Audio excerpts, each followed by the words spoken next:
Irmãos, vamos abrir nossas Bíblias lá em Tiago, capítulo 4.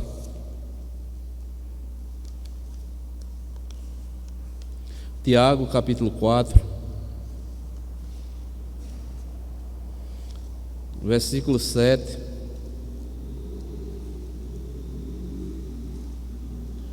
ao versículo 15.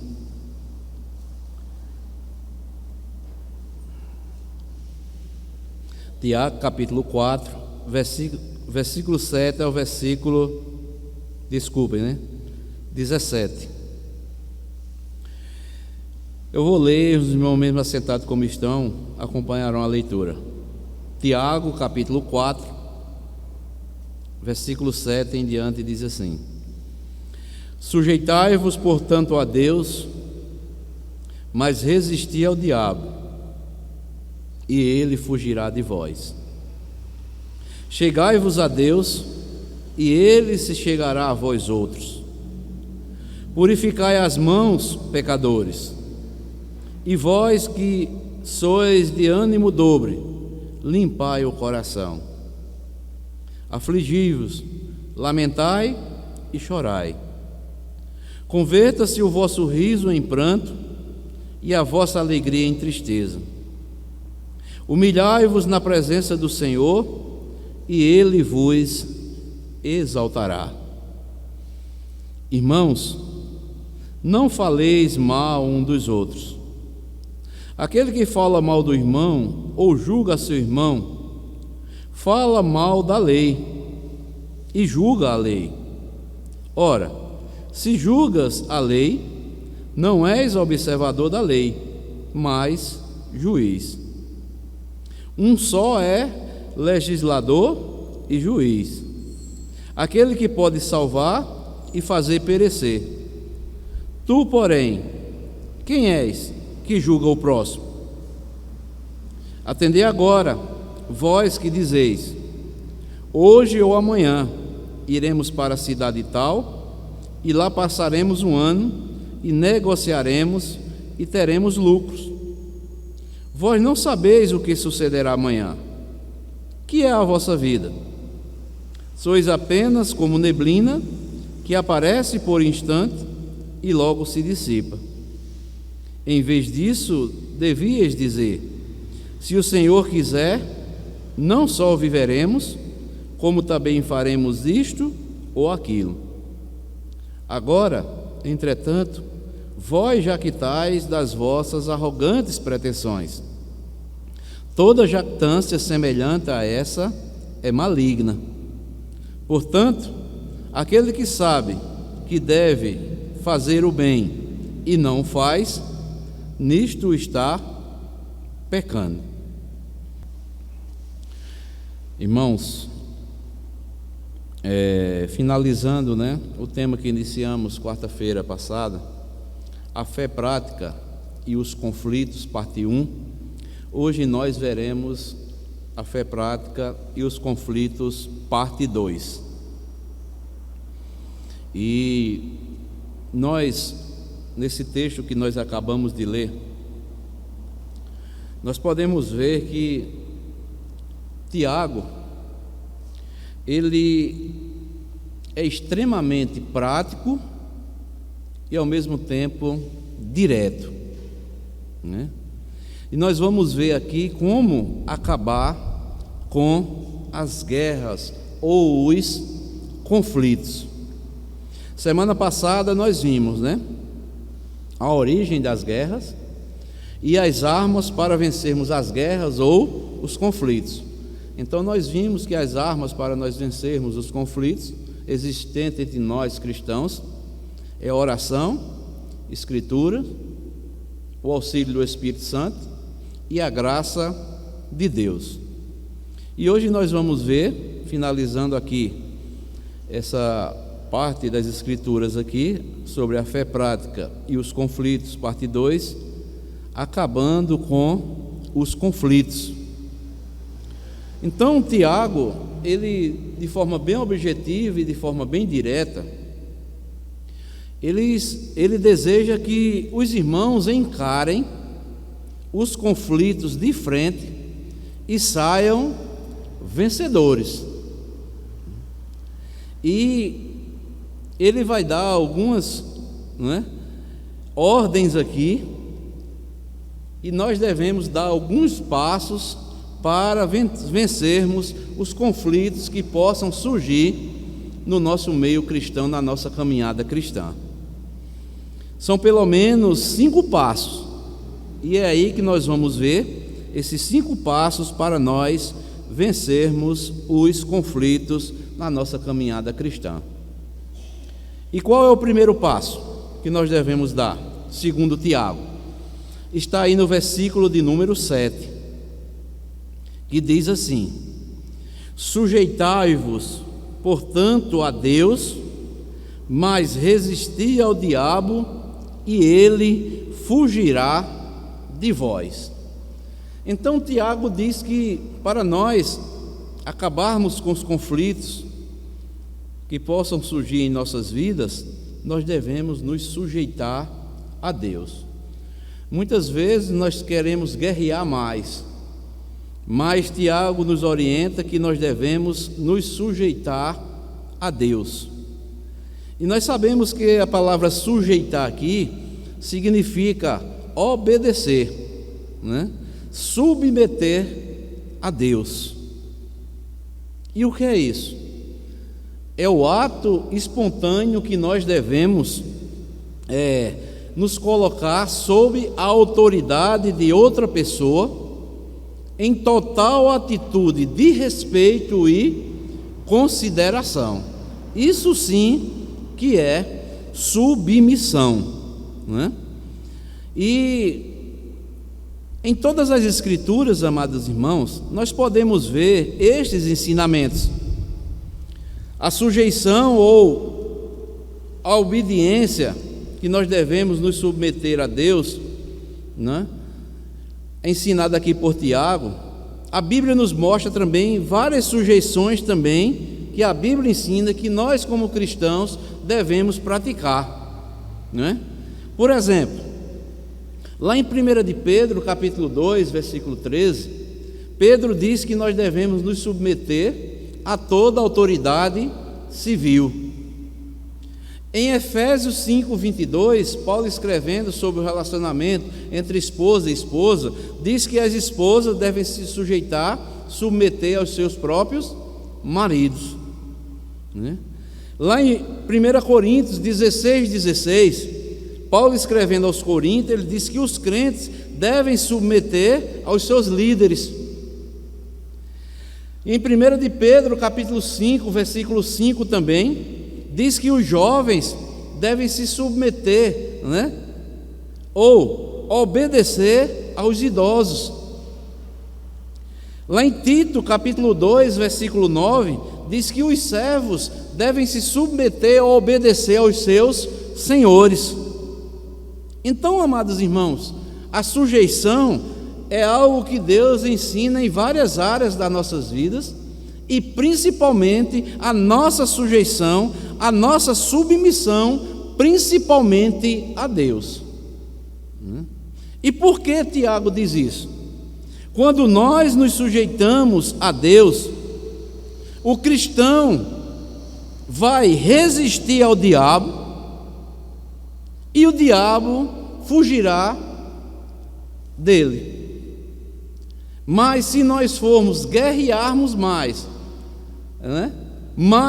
e mais, aí é o que o diabo vai querer fazer de nós, o que? Cirandar conosco, como fez com Pedro.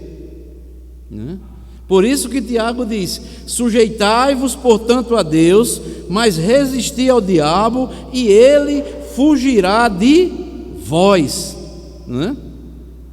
E é interessante, amados irmãos, que este é um ensinamento que muitas vezes nós não queremos. Às vezes nós dizemos que nós nos sujeitamos a Deus, mas na verdade é só da boca para fora. Porque quando surgem os conflitos, as guerras, cada um que vem agir ou querer agir com o seu direito, ou os seus direitos. Mas o cristão, ele tem que saber muitas vezes calar, se sujeitar à palavra de Deus, que é o próprio Deus, e assim nós teremos o quê? Poder para resistir ao diabo, e com certeza ele fugirá de nós.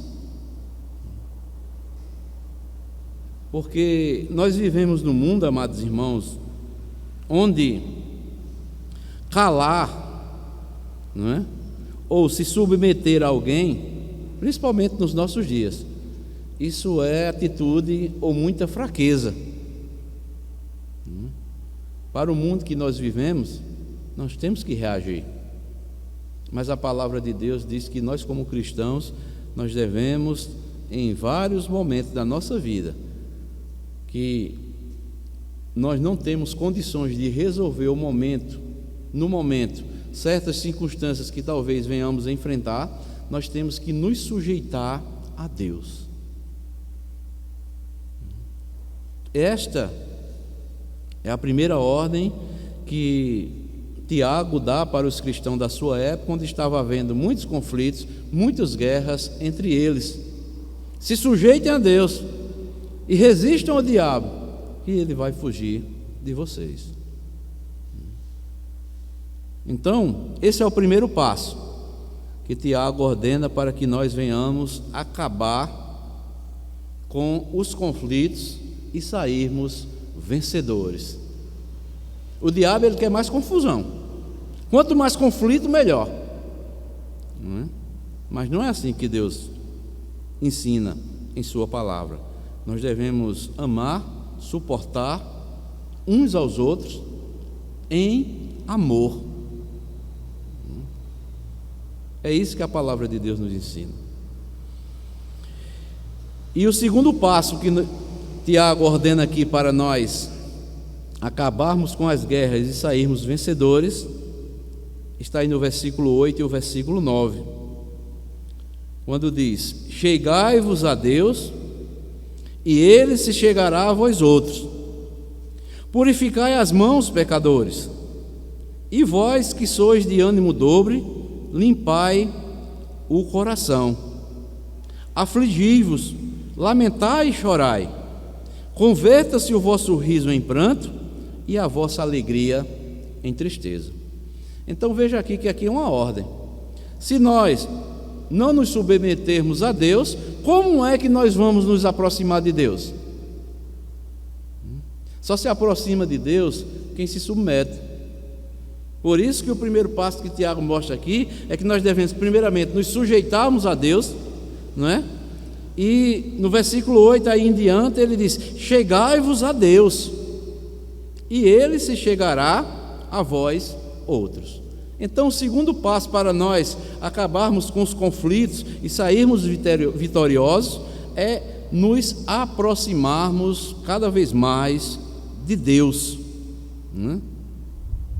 Nós podemos ver aqui, amados irmãos, que Tiago vai mostrar, né, o que nós devemos fazer, quem deve se aproximar e como nós devemos nos aproximar de Deus, né? Então, nós devemos primeiramente nos aproximar de Deus na certeza de que nós seremos recebidos. Quem deve se aproximar? Né? Os impuros, pecadores e aqueles que estão ainda com muita sujeira em seus corações. Temos ainda, amados irmãos, muitas coisas que devemos cada vez mais o quê? Nos despojar, jogar fora. Paulo, escrevendo aos Colossenses, ele diz que nós devemos fazer isso, lá no capítulo 4. Despojar de toda, né, coisa que ruim que está de nós. O que é despojar? É tirar a velha roupagem e se vestir de novo, uma roupagem nova, né? Então vejam só, amados irmãos, nós devemos nos aproximar de Deus na certeza que seremos recebidos, não é? Porque ainda nós somos impuros, nós pecamos, temos muita ainda sujeira em nossos corações. E Tiago vai mostrar como nós devemos nos aproximar.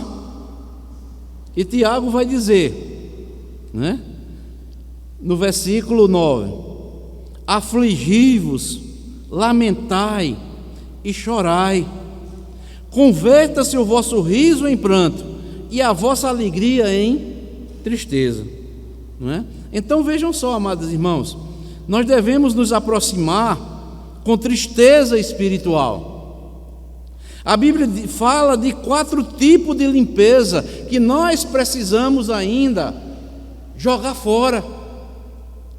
Nós precisamos limpar os nossos lábios, nós precisamos limpar as nossas mãos, limpar os nossos corações e as nossas mentes. E nós só conseguiremos fazer essa limpeza espiritual quando nós nos aproximamos de Deus, nos submetemos a Ele, nos aproximamos dEle, com a certeza que seremos recebidos, porque Deus é um Deus misericordioso. Nós reconhecemos que ainda temos muita impureza, que precisa ser jogada fora, não é? Então vejam só, amados irmãos, a Bíblia fala, pelo menos, de algumas limpezas que nós devemos fazer, e só com o auxílio divino é que nós conseguiremos, não é, jogar tudo isso fora. Quando você vai lá para Isaías, lá no capítulo 6, versículo 5 e o versículo 6, Isaías, quando contempla o Senhor em todo o seu resplendor, em toda a sua glória, ele vai dizer que ele era um homem de lábios ainda impuros, e habitava no meio de um povo de lábios impuros, e precisava ser purificado por Deus. E quando Isaías fala isso para o Senhor, diz que veio alguém com atenaz e tocou nos seus lábios, e ele foi purificado. Irmãos, quantas coisas nós muitas vezes desperdiçamos com o nosso falar. Quantas coisas impuras muitas vezes nós pronunciamos com as nossas bocas, algo que não é devido para o cristão. Nós já vimos isso, né? O bom uso da nossa língua. Mas não é só a língua, não é? Os nossos lábios. Nós devemos limpar as nossas mãos, não é? Tiago diz aí: purificai as mãos. E o que é isso, amados irmãos? As mãos é no sentido que nós o que devemos fazer para Deus, ou fazemos. Tudo que nós fizermos tem que ser de uma forma limpa, clara. E dia após dia, tudo quanto fizermos para o Senhor tem que ser de uma forma limpa, clara, justa, ordeira, conforme a vontade do Senhor, não é? Purificai as mãos, pecadores. Nós ainda pecamos. Mas também ele manda fazer a limpeza do coração. Limpai o coração.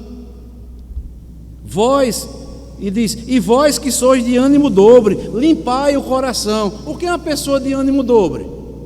É aquela pessoa que pensa uma coisa hoje, decide uma coisa hoje e amanhã já muda. Nunca tem uma firmeza ou uma constância na sua vida. Às vezes, amados irmãos, muitas vezes, isso é normal, está chegando o final do ano, na virada do ano, nós, quando estamos no culto, nós fazemos votos a Deus.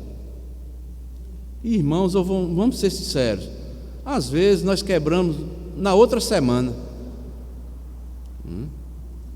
Isso é voz de ânimo dobre. Limpe os corações, sejam com os corações puros, sejam sinceros diante de Deus, tire toda a impureza. E nós sabemos que lá em Tiago, capítulo 1, né, diz que a pessoa que tem ânimo dobre, né, não pense que esse homem alcançará coisa alguma do Senhor. Então, amados, limpar os nossos lábios, limpar as nossas mãos, limpar os nossos corações e também as nossas mentes, né? No versículo 8 aí também diz, né?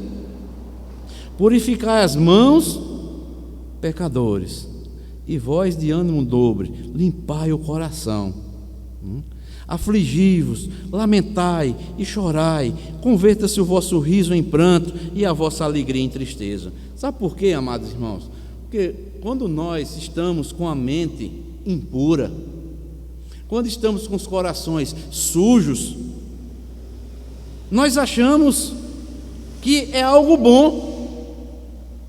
Mas a recomendação de Tiago é isso: afligi-vos, lamentai e chorai, converta-se o vosso riso. Vocês estão achando bom isso que estão acontecendo no meio de vocês, os conflitos, e vocês não resolvem? Quando vocês rirem e zombarem de um dos outros, ou guerrear um com os outros, converta isso em pranto, chorem diante de Deus, aflijam as vossas almas. Aquilo que vocês acham que é bom, é ruim. Converta isso em tristeza. Chorem, porque vocês estão com as mãos puras, os lábios impuros, os corações impuros e as vossas mentes corrompidas. Limpem, façam uma limpeza na vida de vocês. Aproxime-se de Deus, que Deus vai mostrar toda a impureza que há nos seus corações, nas vossas mentes, naquilo que vocês praticam no dia a dia, com as suas mãos, com o que vocês fazem. Quando nós nos submetemos a Deus, quando nos aproximamos de Deus, Deus mostra onde está toda a sujeira ainda em nossa alma. Por isso que vai surgir, às vezes, desentendimentos, porque vamos agir segundo as nossas inclinações e não segundo o querer de Deus. Aí vai surgir guerras e conflitos em nosso meio. Até as nossas orações são impedidas de Deus atendê-las ou respondê-las, porque não oramos conforme a vontade de Deus. Passamos a orar, como diz aqui, para esbanjar nos vossos prazeres, e Deus não vai ouvir. Pedis e não recebeis, porque pedis mal, para esbanjar nos vossos deleites. Então, amados, devemos fazer uma limpeza no nosso falar, naquilo que estamos fazendo, nas nossas motivações, nas nossas emoções, que tem todo o nosso coração, envolve tudo isso, e também no nosso pensar. O que é que estamos alimentando a nossa mente todos os dias? O que é que estamos praticando todos os dias? Então, amados, graças a Deus, nós somos membros desta igreja, e graças a Deus não há esses conflitos, essas guerras. Mas por que, você pode dizer, mas pastor, por que esse ensinamento? Porque quando surgir, ou tentar surgir no nosso meio, nós sabemos como nós nos comportarmos, sujeitando a Deus, se aproximando de Deus. E a terceira atitude, ou terceiro passo que nós devemos dar para vencermos os conflitos, está no versículo 10: humilhai-vos na presença do Senhor, e Ele vos exaltará. Devemos nos humilhar diante de Deus. Veja só, sujeitar, submeter, se aproximar dEle e nos humilharmos diante de Deus. Por que Tiago diz isso? Porque a humildade, ela é a pré-condição para sermos recebidos e sermos transformados por Deus. Amados irmãos, quem não tem humildade, ele não se sujeita a Deus, não se submete a Deus. Ele pode até aparentemente dizer que se submete a Deus, mas pelas atitudes a gente vê que ele não é uma pessoa próxima de Deus. porque é uma pessoa soberba, não é uma pessoa humilde. Porque quando nós nos humilhamos verdadeiramente, nós estamos reconhecendo que só Deus, Ele é todo poderoso e capaz de o quê? De nos purificar por intermédio da sua palavra. É reconhecermos a nossa pobreza espiritual e, consequentemente, recebermos a ajuda de Deus. Por isso que Tiago diz aqui: humilhai-vos na presença do Senhor e Ele vos exaltará. Ou seja, eu creio que Deus, Ele é todo poderoso. Eu ainda sou impuro, eu tenho muitas coisas que preciso ainda jogar fora, mas eu preciso me humilhar, reconhecer que Deus, só Ele é o Todo-Poderoso. Eu sou ainda pobre espiritual e preciso receber a ajuda de Deus.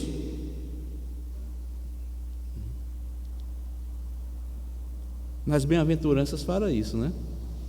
Bem-aventurados os pobres de espírito. Por quê, amados? A graça de Deus é apenas para os humildes. Deus só derrama graça sobre graça naqueles que são humildes diante de Deus. O soberbo, amados irmãos, ele vai continuar cada vez mais soberbo, porque ele vai reconhecer que ele não é pobre espiritual ainda, não precisa da ajuda de Deus. E Deus, quando nos ajuda, é com a sua graça. Abram dois textos aí. Primeiro, Salmo 18. Salmo 18,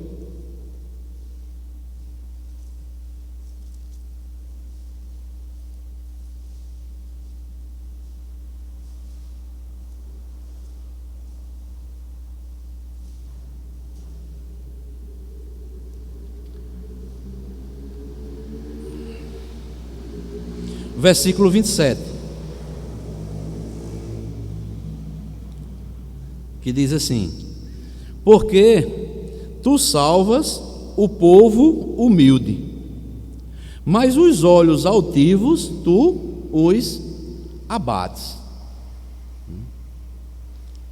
O povo de Deus, que conhece verdadeiramente Deus, ele é um povo humilde, e quando pede socorro a Deus, Deus o salva. Mas também aí mais na frente aí, Salmo 51, 17.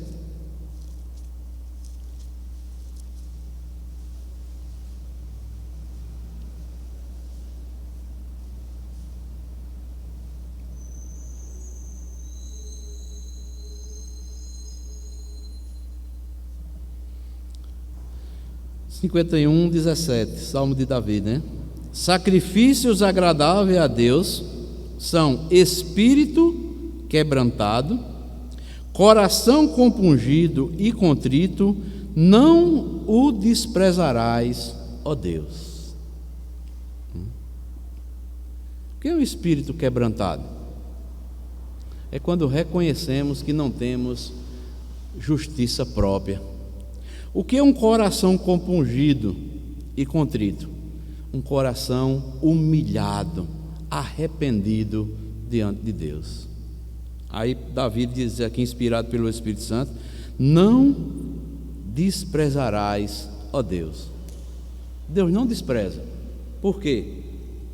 Deus vê que essa pessoa ou esse povo é um povo humilde, que veem que não tem o quê? Justiça própria. Estão sempre humilhados porque o quê? Reconhecem que são pecadores. Coração compungido e contrito, arrependido diante de Deus. Estão sempre se humilhando diante de Deus, se arrependendo dos seus pecados, pedindo graça, misericórdia, auxílio do alto ao seu Senhor. Aí sim, amados irmãos, nós teremos condições, se um dia surgir conflitos, queira Deus que não, em nosso meio, nós nos portarmos desta forma, nos sujeitando a Deus, nos aproximando de Deus e nos humilhando diante de Deus, para resolvermos, ou darmos esses passos para acabarmos com os conflitos que possam surgir no meio de nós. E ainda assim, dessa forma nós sairemos o quê? Vencedores.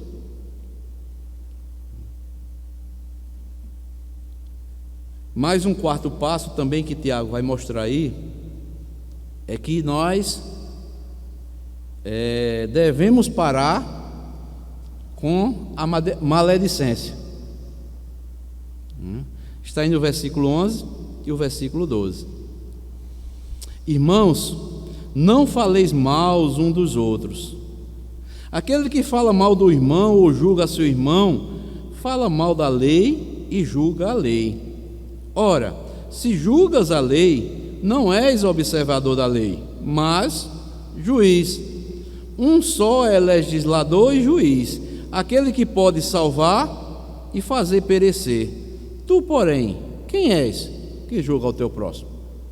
Então, ali, amados irmãos, certamente a maledicência, em meio àquele conflito, aquelas guerras, estavam acontecendo, E Tiago vem corrigindo que se nós quisermos vencer os conflitos ou parar com os conflitos, nós devemos parar com a maledicência.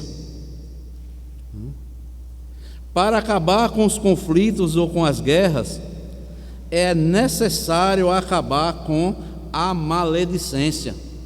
Tiago, ele é bem direto. Parem de falar mal uns dos outros. E ele vai dar duas razões. Por quê? Quem fala mal do irmão está infringindo a lei, que é a lei do amor, a lei real. E segundo, quem fala mal do irmão assume uma prerrogativa de Deus. Somente Deus tem o direito de julgar com poder e autoridade de punir os homens. Deus não deu essa autoridade a nenhum homem, de punir quem quer que seja, ou julgar com poder, porque um só é o legislador e um só é o juiz, um juiz, aquele que pode salvar e fazer perecer. Tu, porém, quem és que julga o próximo? Então, muitas vezes, amados irmãos, os conflitos surgem, e em meio aos conflitos surgem a maledicência.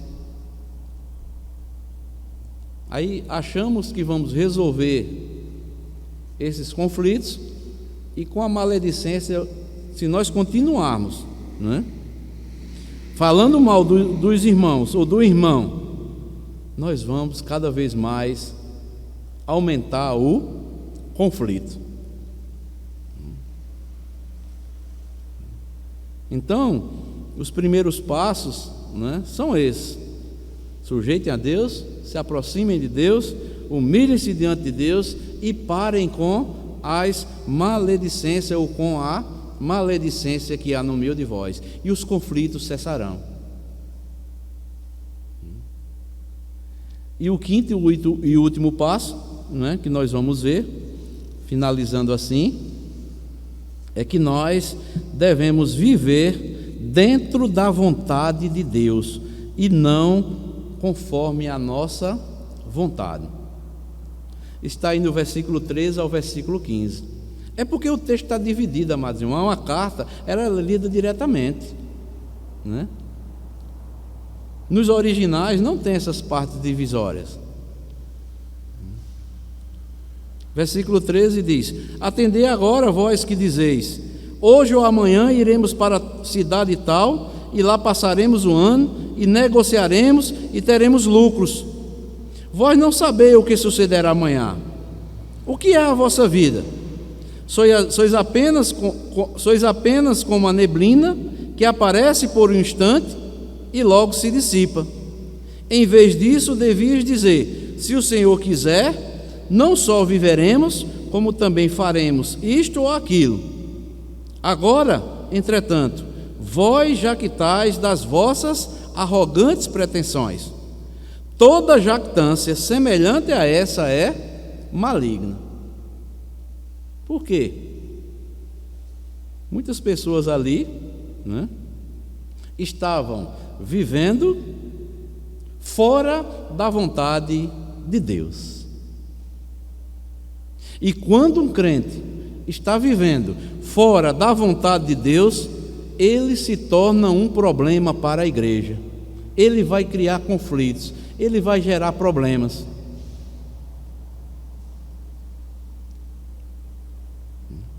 Vai criar guerras, conflitos, coisas desagradáveis que são gerados por crentes que estão fora da vontade de Deus. São desobedientes.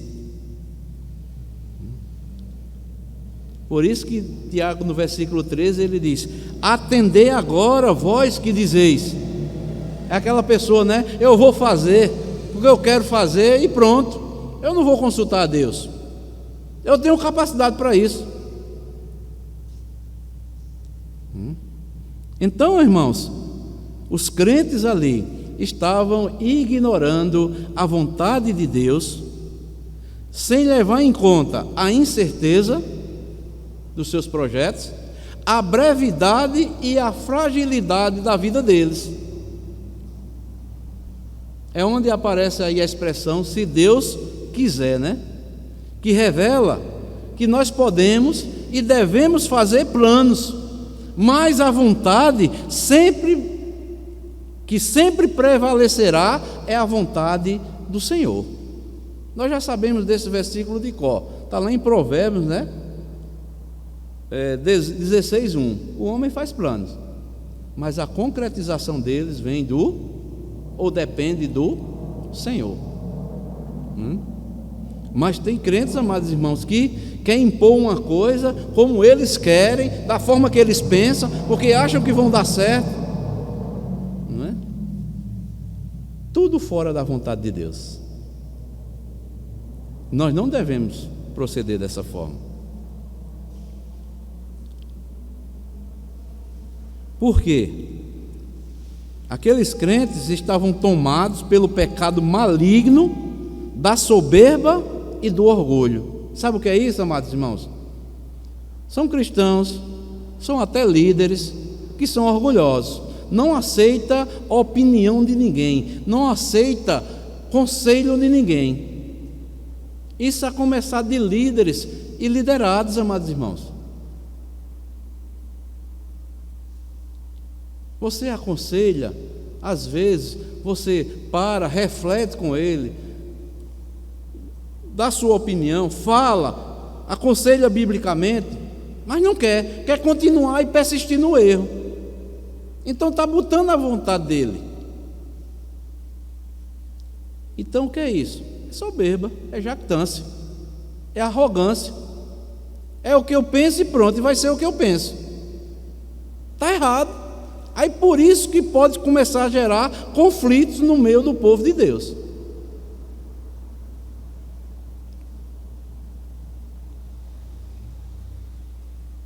Aqueles crentes tinham arrogantes pretensões e tinham projetos grandes. Mas eu pergunto, será que eles tinham colocado diante de Deus? Não. Sabe por quê? Eles projetavam apenas para essa vida. Não era conforme o Senhor, que dura para sempre. Tem pessoas, amados irmãos, que acham que não conta, não para refletir se aquilo vai dar certo ou não, se ele ou ela vai ter condição de acabar aquilo ou não.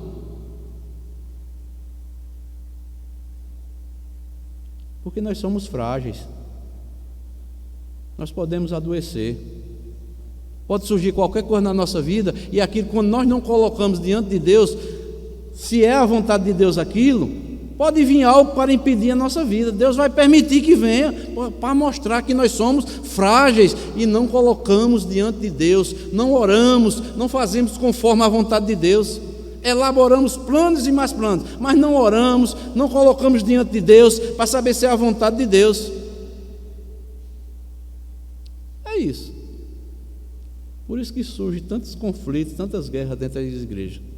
Discordância de um lado, discordância do outro e tantas outras coisas.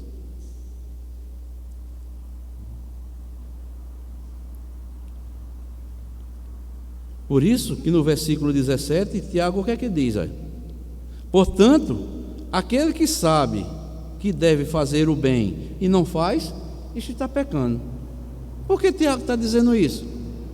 O maior bem que nós fazemos, amados irmãos, tudo que nós formos fazer ou projetarmos, é nós colocarmos primeiramente diante de Deus, buscarmos a orientação de Deus. Esse é o maior bem que nós devemos fazer.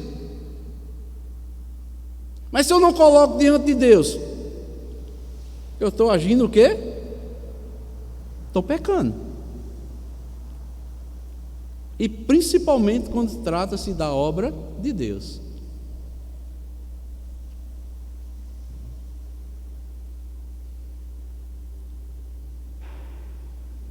Tiago aqui nos ensina que a omissão em se fazer a vontade de Deus é pecado.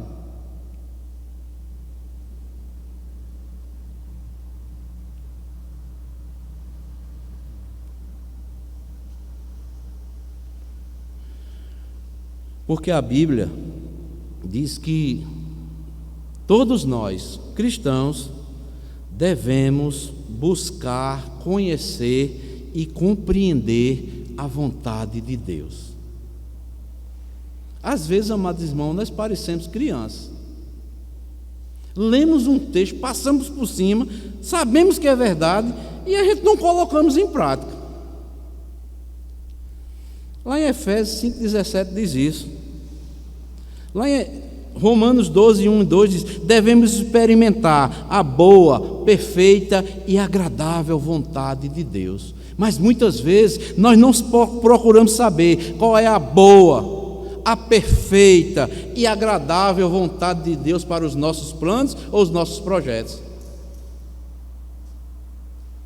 Às vezes Deus está mostrando claramente: isso não é bom para a igreja, isso não presta para a igreja, mas nossas pretensões, nossos orgulhos, nossa jactância, nós queremos continuar, porque eu projetei assim, vai ser até o fim assim. Não pode ser assim, tem que ser conforme a vontade de Deus, boa, perfeita e agradável vontade de Deus. Paulo diz isso. Não podemos infringir.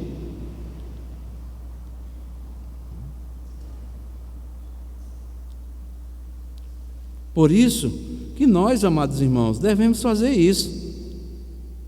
E devemos fazer, quando Deus mostrar, de todo o nosso coração, como Paulo diz em Efésios capítulo 6, versículo 6. E devemos também fazer isso porque colheremos resultados agradáveis, porque estamos fazendo a vontade de Deus.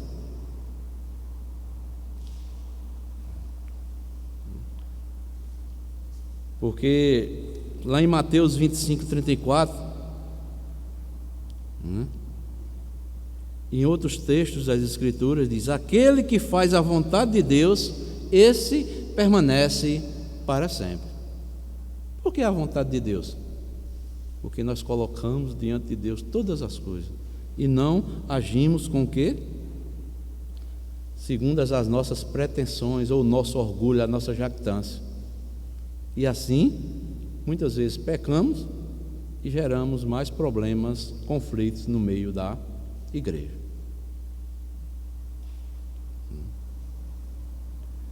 Então, irmãos,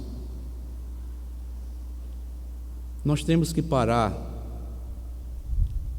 e refletir, cada um de nós, e perguntarmos a nós mesmos: hoje vivemos o projeto que Deus tem para a nossa vida? Cada um deve responder para você, entre você e Deus. Vivemos hoje o projeto que Deus tem para a nossa vida, individualmente, que quando nos juntamos coletivamente, fazemos isso em harmonia com o que Deus quer que nós devemos fazer.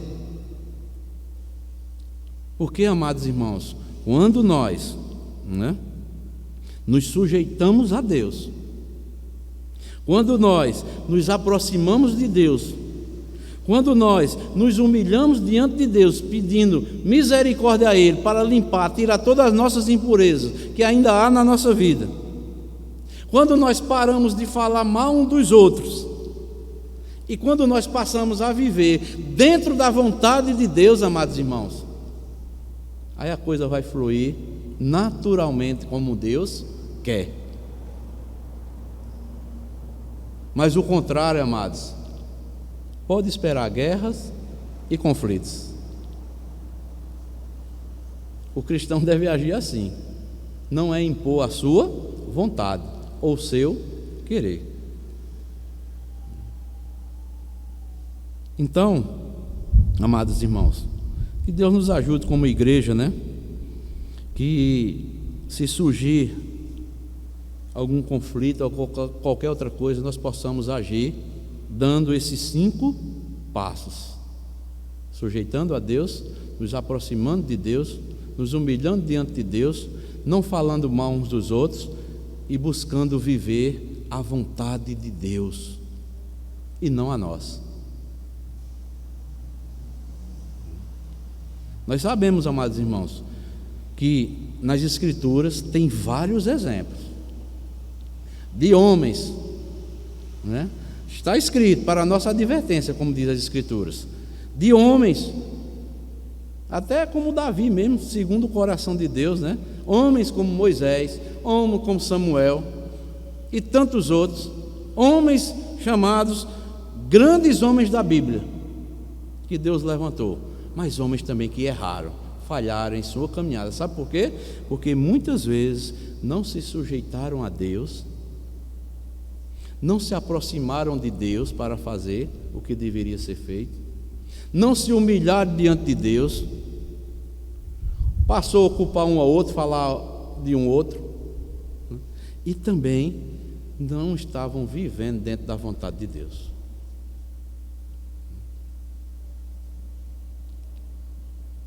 Você olha para a vida de Moisés, amados, a Bíblia diz que Moisés era o homem mais manso da terra. Mas chegou um momento que o povo cobrou tanto dele, lá no deserto, porque não tinha água para beber. Deus disse que ele falasse para a rocha que ia sair água. E o que foi que Moisés fez? Feriu a rocha. Deus mandou que ele falasse para a rocha, ia sair água. Moisés já irado, e nós sabemos, por causa dessa desobediência, ele não entrou na terra prometida. Ele viu, mas não entrou, porque Deus disse: porque não santificasse o meu nome no meio do povo. Você, Moisés, você era para ser o líder, você tem que ser exemplo. Você demonstrou com aquela atitude de você ferir a rocha com o cajado que eu sou um Deus descontrolado. Eu não sou um Deus descontrolado. Tudo que eu faço é de forma mansa, suave e ordeira.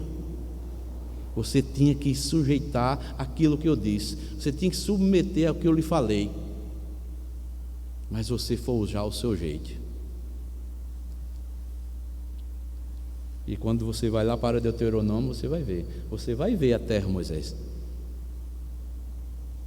mas você não vai entrar. Eu prometi a você ia liderar o povo no deserto, mas você não vai ter o prazer ainda em vida aqui de desfrutar daquele ali, ó. Eu disse que é uma terra que emana leite e mel, mas essa geração agora é que vai desfrutar, você não vai não.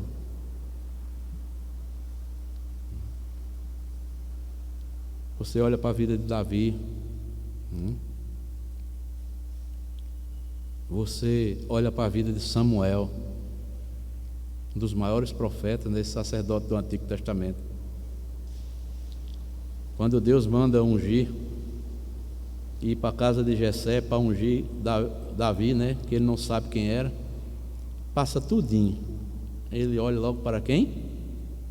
Para Eliabe, né, que sobressaía de todos. Era alto, tinha porte, né, postura. É esse, né, Senhor? Não é esse, não. Porque, Samuel, eu não olho para a aparência.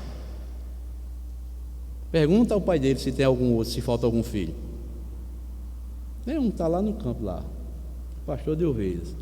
Mande chamar esse, é esse. Quando ele vier, unja ele, viu? Como nós erramos, irmãos. Isso, Deus permite isso. Está escrito muitas coisas aqui, sabe por quê? Porque nós, muitas vezes, não praticamos isso aqui. Sujeição, obediência, nos aproximarmos de Deus. Às vezes, amados irmãos, nós achamos que uma coisa é muito fácil para fazer e nem oramos, nem nada. Às vezes fazemos por fazer. Isso aqui é fácil demais, eu vou resolver. Às vezes, lá na frente dá errado. Você confiou em você mesmo, né? E cada vez mais nós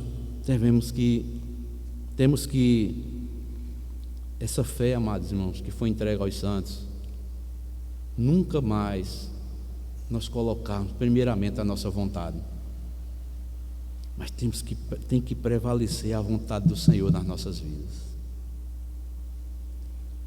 Quantas pessoas cristãs fazem ou fizeram projetos sem consultar a Deus e nunca realizaram?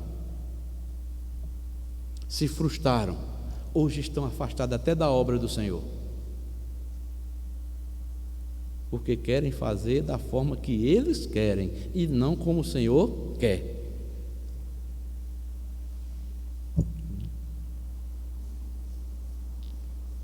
Quem é servo do Senhor, amados irmãos, faz como Samuel, o grande profeta de Deus. Sabe o que é? Ele não está interessado ou para ser visto pelo homem. Os irmãos lembram quando o povo escolheu Saul para ser líder? Não queria um rei, não foi? E Samuel ficou o quê? Triste, né? Porque já era velho, achava que estava desprezando ele. E Deus chega para ele: Samuel, não fique triste não, eles não estão rejeitando a você não, Samuel, estão rejeitando ele, mas faça, unja ele. Não passou pouco tempo, o povo veio correndo para Samuel. Intercede a Deus, nós escolhemos errado, nós fizemos um pedido errado. Sabe o que é que Samuel disse? Eu nunca deixei de interceder a Deus por vocês. Eu pecaria contra Deus não estar intercedendo pelo povo dele? Então, quem é povo de Deus, amados irmãos, quem é nascido de Deus, não tem prazer nem alegria de ver o quê? Guerras e conflitos dentro da igreja. Mas quando surge, ele se dobra diante de Deus, ora a Deus. Quando vê o povo está passando por dificuldade, por tantas outras coisas, se quebranta aos pés de Deus e intercede pelo povo de Deus. E não fica torcendo para que dê errado, mas que tudo saia conforme a vontade de Deus. E que Deus desperte o seu povo. Se algum mal tenha cometido, algum pecado esteja cometendo, Deus o mostre, levante, para que se corrijam, se arrependam e deixem. É isso. O cristão tem que fazer isso. Viver para a glória de Deus. É submissão ao nosso Senhor. Então, amados, que Deus nos abençoe e que na próxima semana nós concluiremos esse tema com a graça de Deus. Nós veremos a fé prática e o poder da paciência. Cristãos que não é paciente tem que aprender a ser paciente. A paciência é uma das grandes virtudes de Deus. É um dos maiores atributos que eu vejo. Às vezes nós esquecemos desse atributo de Deus chamado paciência. Você já parou para pensar como Deus é paciente? Se o Deus que nós servimos, Ele é paciente, os seus filhos também devem ser pacientes. Deus diz: sede santos, porque eu sou santo. E a Bíblia diz também: sejam pacientes, porque eu sou paciente. E nós vamos aprender com os homens do passado como foram pacientes. Deus trabalhou em suas vidas e Deus se agradou deles.